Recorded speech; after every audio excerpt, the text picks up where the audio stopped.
Hello guys, today topic on diesel generator DG set training. What will cover on it? First one, what is DG set? Uses of DG set, DG part and its function. DG set safety. What is diesel generator? A diesel generator is the combination of diesel engine with an electric generator to generate electrical energy. Friend, uses of diesel generator provide emergency power supply or standby power supply for the users in hospital, commercial and residential building etc. DG क्यों use करते हैं? Why you use DG generator? Because जो DG set emergency cases के लिए use करते हैं. क्यों? क्योंकि जैसे आप एक इंडस्ट्री का एग्जांपल ले लीजिए, जैसे उसमें प्रोडक्शन चल रहा है, यदि पावर सप्लाई कट गई तो उसका 1 घंटे का मान लीजिए 1 लाख का प्रोडक्शन हो रहा है, यदि तो 2 घंटे कट गया, कितने लॉस हुआ? 2 लाख. उसी साथ साथ एक और एग्जांपल मैं दे रहा हूं, जैसे हॉस्पिटल है, हॉस्पिटल में किसी पेशेंट का ऑपरेशन होने वाला है, ठीक है, या हो रहा है, उस दौरान पावर ग्रिड या पावर सप्लाई फेल्ड हो जाए तो क्या होगा? सप्लाई चाहिए ना. इसीलिए हम लोग डीजी को इंस्टॉल करते हैं इमरजेंसी सप्लाई के लिए. तीसरा हमें एग्जाम्पल, जैसे कॉमर्शियल साइड है, कॉमर्शियल में डाटा सेंटर की ऑफिस है, वहां तो यूपीएस है बट वो सर्वर रूम के लिए है. लॉन्ग टाइम के पावर सप्लाई फेल्ड हो गई तो उसके लिए हम बैकअप देंगे ताकि हमारा जो एम्प्लॉई है कंटिन्यू वर्क चले. यूपीएस इस्तेमाल करते हैं ओनली सर्वर रूम के लिए. ये है बेसिक, इसलिए हम डीजी इंस्टॉल करते हैं. अब जो डीजी के क्या क्या मेन पार्ट होते हैं, उनके फंक्शन क्या होते हैं. सबसे पहला पार्ट है डीजल टैंक, जैसे ये है डीजल टैंक पहला. सेकेंड हैंड ये है वाटर सेपरेटर, इसका भी मैं फंक्शन बताऊंगा क्या होता है. ये पार्ट्स हैं जो इसके मेन पार्ट्स हैं. थर्ड वन ये है फ्यूल फिल्टर है. फोर्थ वन है पीटी पंप है. फिफ्थ वन है एक्चुएटर है.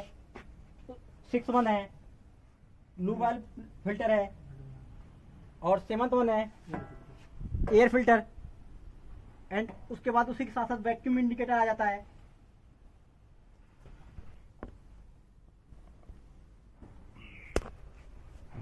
नेक्स्ट वन है कंट्रोल पैनल. ये है कंट्रोल पैनल. और ये है बाईपास फिल्टर. नेक्स्ट वन ये है बैटरी कनेक्शन, बैटरी वोल्टेज. अब मैं आपको इसके फंक्शन बताने वाला हूँ. सीरियल वाइज स्टार्टिंग सबसे पहले आप लोग डीजल. तो फर्स्ट पॉइंट हमारा क्या था? Diesel tank. ये हमारा डीजल टैंक है. इसमें हमको डीजल स्टोर करना होता है और इसका लेवल चेक करना होता है. ये लेवल है, ये फ्यूल पाइप है और ये लेवल स्टिक है फ्यूल का. उसके हेल्प से हम मेजर करेंगे कितना लेवल है.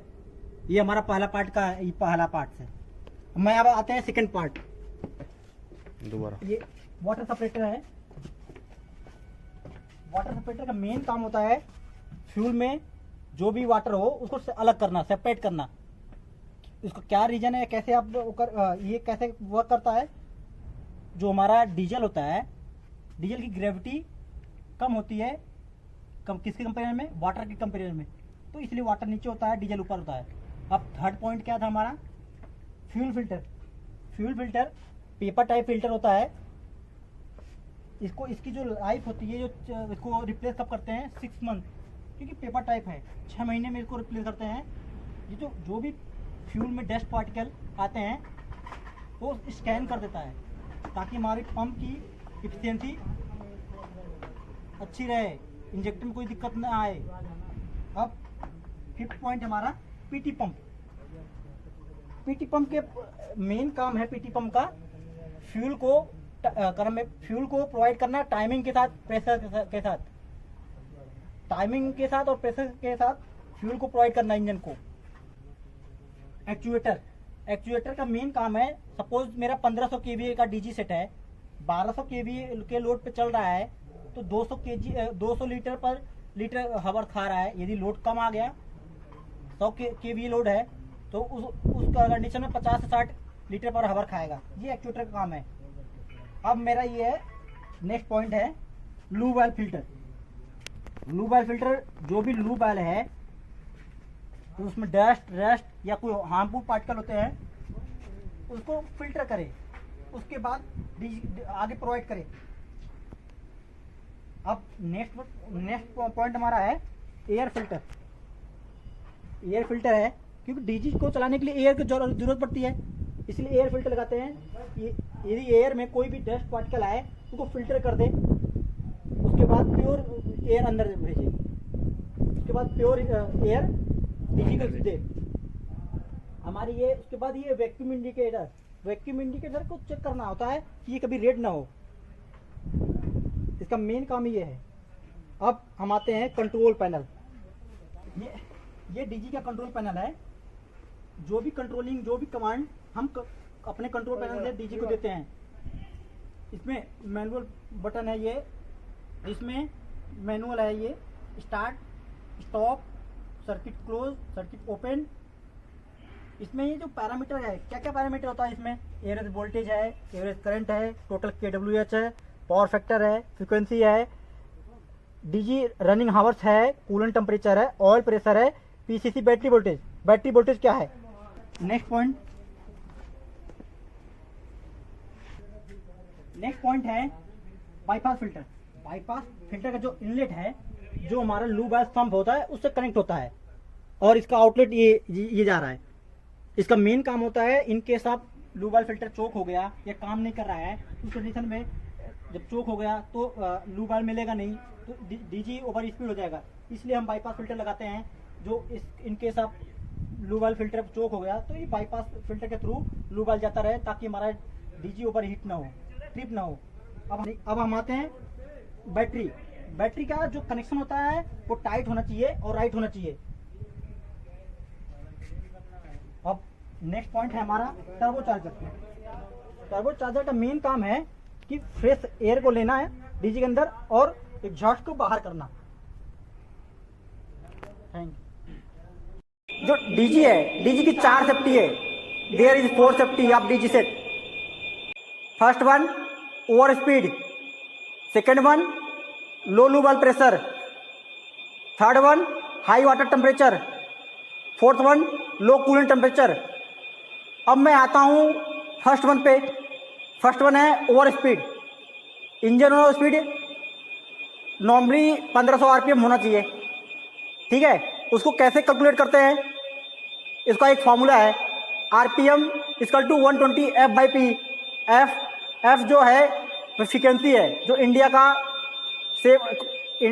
का 50 हर्ट्ज से फ्रीक्वेंसी है, ठीक है। और पी नंबर ऑफ पोल, कितने पोल का आपका जनरेटर है, उसी हिसाब पी का वैल्यू करेंगे, मेंशन करेंगे। उसके बाद एफ की वैल्यू 50 हर्ट्ज कैलकुलेट कर लेंगे। 4 पोल का है तो फिर 1500 आरपीएम आएगा। सेकेंड वन है लो लूब ऑयल प्रेशर। लो लूब ऑयल प्रेशर, उसमें एक तो नॉर्मल जो मिनिमम लो लूब ऑयल प्रेशर होना चाहिए 2.5 kg पर centimetre square and maximum 7.5 kg पर सेंटीमीटर स्क्वायर। और सेकेंड है हम लूब ऑयल स्ट्रिप होती है उसके थ्रू मेजर करते हैं, उसमें लो और हाई होता है, उसके बीच में होना चाहिए। कौन सा लूब ऑयल यूज करते हैं, 15 SAE 15W40। और क्या रीजन है, क्या रीजन होता है कि लो लूब ऑयल प्रेशर होता है। लो लूब ऑयल क्यों होता है, रीजन क्या है उसके पीछे। पहला है lube oil leakage, lube oil sump crack,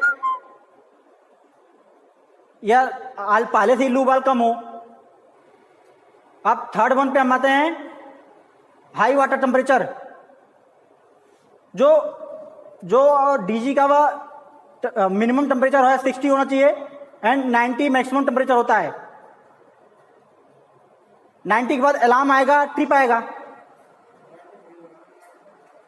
क्या रीजन होता है, इसका मेन रीजन ये है कि यदि हमारा कूलिंग सिस्टम डाउन है। सेकेंड वन क्या है,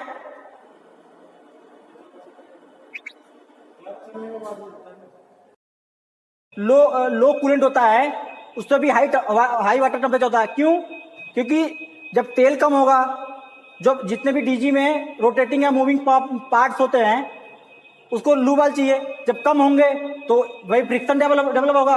जब फ्रिक्शन डेवलप होगा तो टेम्परेचर बढ़ेगा। तीसरा क्या है, क्या रीजन है? जब कनेक्टिंग लोड ज्यादा है भाई, एकाएक जैसे लोड ज्यादा आ गया, ये है। अब फोर्थ वन है लो कूलेंट वाटर लेवल। सबसे पहले दो तरह का कूलेंट यूज करते हैं हम, एक प्रीमिक्स, एक प्योर कूलेंट। प्रीमिक्स है तो नॉर्मल कुछ नहीं करना है, हमको जनरली डालना है डीजी सेट में। यदि हमें प्योर कूलेंट मिल गया, उसमें क्या करना है, उसमें सबसे पहले हमें उसका रेशियो क्या आता है, कितना वाटर मिला है। कंफ्यूजन बहुत होती है आप लोग को। सबसे पहले 1:15, 1 लीटर कूलेंट में 15 लीटर वाटर मिक्स होगा। उसकी ग्रेविटी चेक कर लो आप, ग्रेविटी 1050 से 1150 होनी चाहिए। उसका पीएच लेवल चेक कर लो, 8.5 to 9.2 पीएच होता है।